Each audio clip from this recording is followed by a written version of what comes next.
I got engaged to a blind Duke episode 137 when Gerald rushed in front of the carriage. Elmis, who didn't recognize him, immediately threw a dagger. Elmis didn't stop the carriage even at the voice calling her. Gerald chased the carriage, running alongside it. Where's Marin? Who are you? It's Vines. He could feel Elle looking at him like he was crazy. The Shadow Group leader's real name is Michelle. Would this be enough proof? Only the Duke and the Shadow Group members knew Kay's real name. Elmis hastily stopped the horse and jumped down from the driver's seat. Her surprised gaze quickly swept over the Duke's eyes before she bowed her head. I greet His Grace. Where is Marin? She escaped to the desert.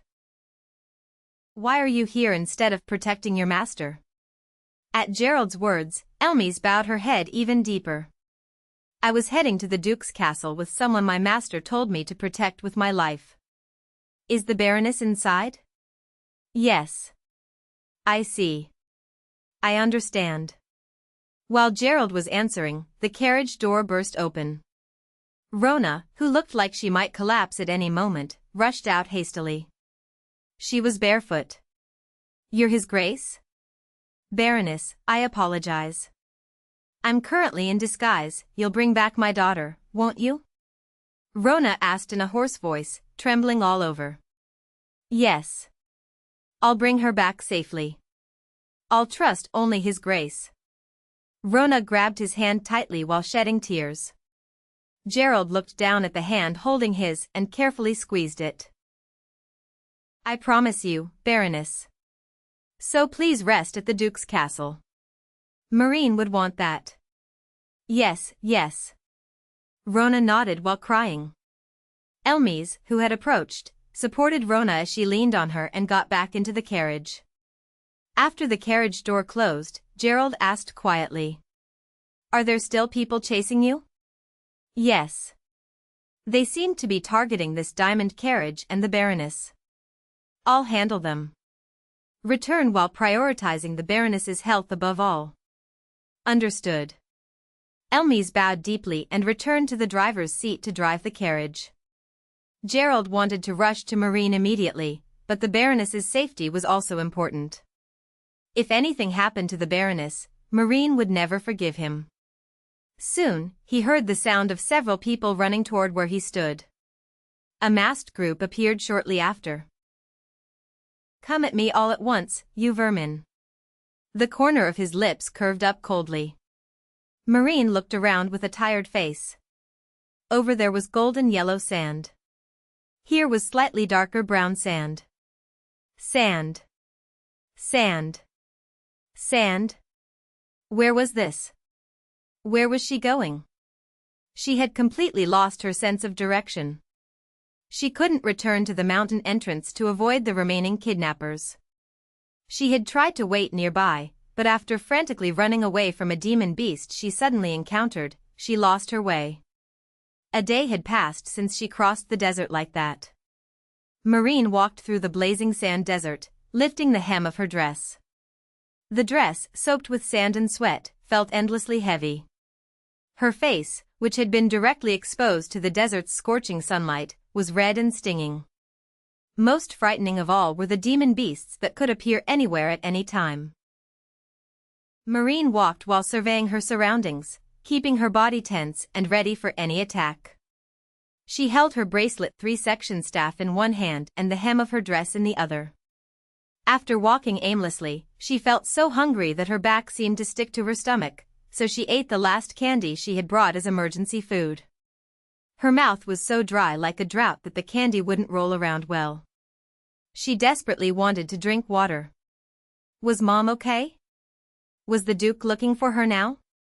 She believed that since Vines protected him, the Duke would come to protect her too. Looking up at the sky, the sun was slowly setting. Suddenly she felt urgent. Desert nights were colder than expected. She needed to quickly find a large rock crevice to spend the night. Fortunately, she could see a large rock in the distance. She would have to spend the night there today. Once she set her goal, Her weakened legs regained some strength. Just as the rock was getting close, she heard heavy sounds that shook the ground. The sound was getting closer and closer toward her. Marin got goosebumps and hurriedly ran toward the rock, then turned around with her back against it. As she looked straight ahead with a tense expression, a familiar form approached. A rabbit? A rabbit with fluffy-looking white fur, long ears, and large silver-gleaming eyes stood in front of her.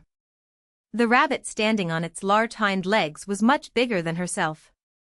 It was literally a big rabbit. She had seen it in books. It was a demon beast rabbit that lived in the desert. Was its name Bunny Bunny? A rabbit. Many incidents involving rabbits quickly flashed through her mind. The fairy tale of the tortoise and the big-chested rabbit. Her rabbit husband. Oh, and the pet rabbit she had forgotten about for a while. She heard from Mom that the rabbit they kept at house disappeared shortly after the carriage accident. It was a wise rabbit that could see ahead. The family was completely ruined, so they had no capacity to take care of the rabbit. Marin swallowed dry saliva and watched Bunny Bunny with trembling eyes. Did that cute-looking demon beast Bunny Bunny really love meat so much? Bunny Bunny sniffed as if smelling her scent. I don't taste good. Though the demon beast probably couldn't understand anyway, Marin muttered with a desperate heart. Bunny Bunny perked up its ears as if listening to her words. That looked cute, but she must never forget. That creature was a demon beast. Marin pressed her back against the rock and pressed the red gem on her 3-section staff. A transparent barrier appeared in front of her. Since it was supposed to block anything, she hoped it would please block that Bunny Bunny's attack too. Bunny Bunny hopped over to her and tilted its head. I said I don't taste good. Bunny Bunny's ears twitched and trembled as if responding to her voice. Bunny Bunny stared at the transparent barrier in front of it for a while, seemingly fascinated, then suddenly stretched out its front paw. Even though she hadn't taken her eyes off Bunny Bunny, its speed was so fast that she missed the movement. Marin unconsciously squeezed her eyes shut. With a thud, the transparent barrier blocked Bunny Bunny's front paw. Marin's eyes flew open and she looked at the transparent barrier protecting her. Well done, my bracelet. Thank you, Zeromian. The bracelet had withstood Bunny Bunny's front paw. With the transparent barrier between them, her light green eyes met Bunny Bunny's silver eyes in midair. They were clear eyes that she would have thought pretty if it weren't a demon beast. Marin muttered to herself with a tense expression. I don't taste good. You'll have bad luck if you eat me. So go away. Again, Bunny Bunny's ears perked up in response to her voice, then it took a few steps back. Marin sat down on the ground without taking her eyes off Bunny Bunny for even a moment. Her legs had finally given out. Bunny Bunny remained standing where it had retreated. If I lower the barrier, it'll charge at me, right? During the tedious standoff with Bunny Bunny, the sun set. Dim moonlight descended on the darkened desert, leaving only silhouettes visible. How long will this barrier last? I should have asked Zeromian beforehand. Marin glared at Bunny Bunny, who stood motionless nearby.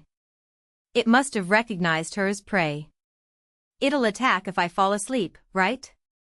Even during the silent confrontation with Bunny Bunny, fatigue continued to accumulate and drowsiness crept in. Marin shook her head and pulled out the notebook from her pouch. It contained fairy tales written in small handwriting that she had prepared to read to the Duke. She planned to read them to ward off sleep. Once upon a time, there lived a beautiful prince. That prince loved himself very much. At the sound of her voice reading the fairy tale, Bunny Bunny suddenly flinched and trembled. Why is it acting like that all of a sudden? Marin looked up at Bunny Bunny in surprise. Silver eyes glowing white in the black night were staring intently at her. Marin continued reading the fairy tale while trembling inwardly. You should sleep like people do too. The prince met a beautiful princess from a neighboring kingdom. Princess, you are quite beautiful. Though not as much as I am. Is there truly no one more beautiful than me in this world? At the prince's soliloquy, the princess, Marin, continued reading the fairy tale while glancing at the rabbit, desperately hoping Bunny Bunny would fall asleep. She could see Bunny Bunny's eyelids slowly closing as if drowsy. Is it sleeping? Bunny Bunny's head with closed eyes drooped downward. It's really sleeping. Marin stared at Bunny Bunny with a shocked expression, holding her breath. Was a demon beast really falling asleep listening to the fairy tale she was reading? Was this even possible?